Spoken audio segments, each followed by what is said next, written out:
सूर्यास्त हो रहा था और गंगा नदी के किनारे वाराणसी के एक शांत गांव में दो दोस्त रहते थे, राम और श्याम।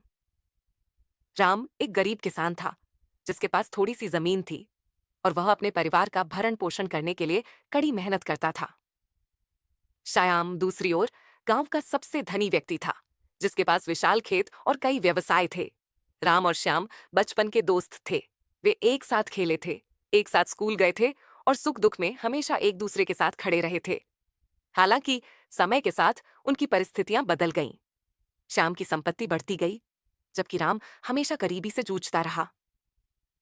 एक दिन राम अपनी पत्नी सीता और अपने दो छोटे बच्चों मोहन और राधा के साथ बैठा हुआ था। उनके घर में खाने के लिए कुछ नहीं था। पिछले कुछ महीनों से फसल अच्छी नहीं हुई थी और उनके पास जो कुछ भी बचा था वह भी खत्म हो गया था। सीता की आंखों में आंसू थे और बच्चे भूख से व्याकुल थे। राम ने गहरी सांस ली और सीता से कहा, मैं श्याम के पास जाऊंगा। वह मेरा बचपन का दोस्त है। मुझे विश्वास है कि वह हमारी मदद करेगा। सीता को थोड़ा संदेह था, लेकिन उसके पास कोई और चारा नहीं था। उसने राम को जाने दिया। राम धीरे धीरे श्याम के बड़े और शानदार घर की ओर चल पड़ा। उसका दिल उम्मीद और आशंका से भरा हुआ था। उसने कभी श्याम से मदद नहीं मांगी थी और उसे नहीं पता था कि श्याम अब कैसा व्यवहार करेगा।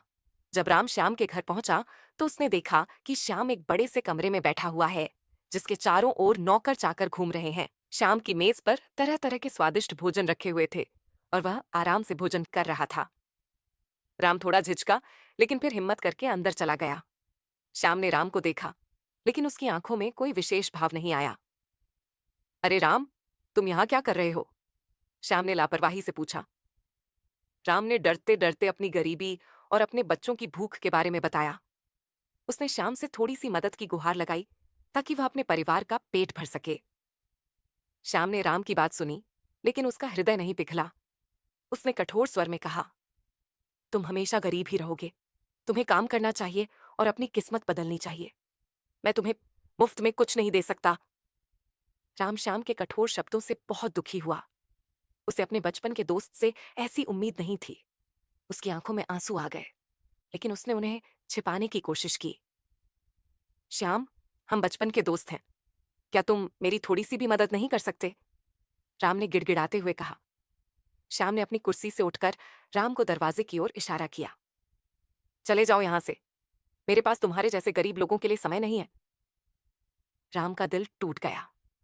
वह अपमानित और निराश होकर श्याम के घर से बाहर निकल गया। उसकी आंखों से लगातार आंसू बह रहे थे।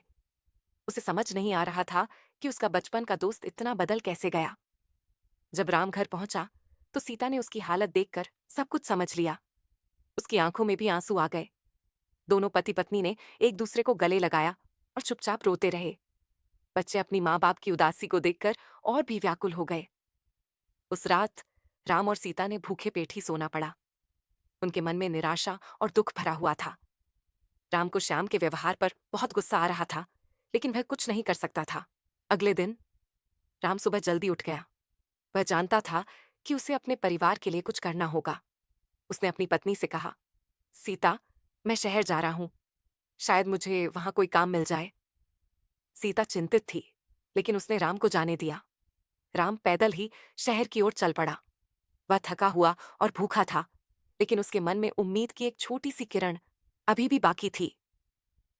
शहर पहुंचकर राम ने कई लोगों से काम के लिए पूछा, लेकिन किसी ने उसकी मदद नहीं की।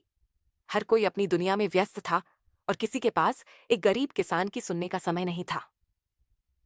राम निराश होकर एक पेड़ के नीचे बैठ गया। वह सोच रहा था कि अब वह क्या करेगा। तभी उसकी नजर एक बूढ़े आदमी पर पड़ी जो पास ही बैठा हुआ था और कुछ काम कर रहा था। राम उस बूढ़े आदमी के पास गया और पूछा कि क्या वह उसे कोई काम दे सकता है। बूढ़े आदमी ने राम की ओर देखा और उसकी आंखों में करुणा का भाव देखा। बूढ़े आदमी ने कहा, बेटा, मैं एक छोटा सा मिट्टी के बर्तन बनाने का काम करता हूं। अगर तुम चाहो तो मेरी मदद कर सकते हो। राम तुरंत तैयार हो गया। उसे मिट्टी के बर्तन बनाने का कोई अनुभव नहीं था, लेकिन वह सीखने के लिए उत्सुक था। बूढ़े आदमी ने उसे काम सिखाया और राम ने पूरी मेहनत और लगन से काम करना शुरू कर दिया। धीरे धीरे राम ने मिट्टी के बर्तन बनाना सीख लिया।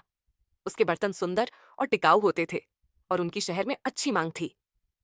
राम को अच्छी कमाई होने लगी और उसने अपने परिवार के लिए पर्याप्त पैसे बचा लिए।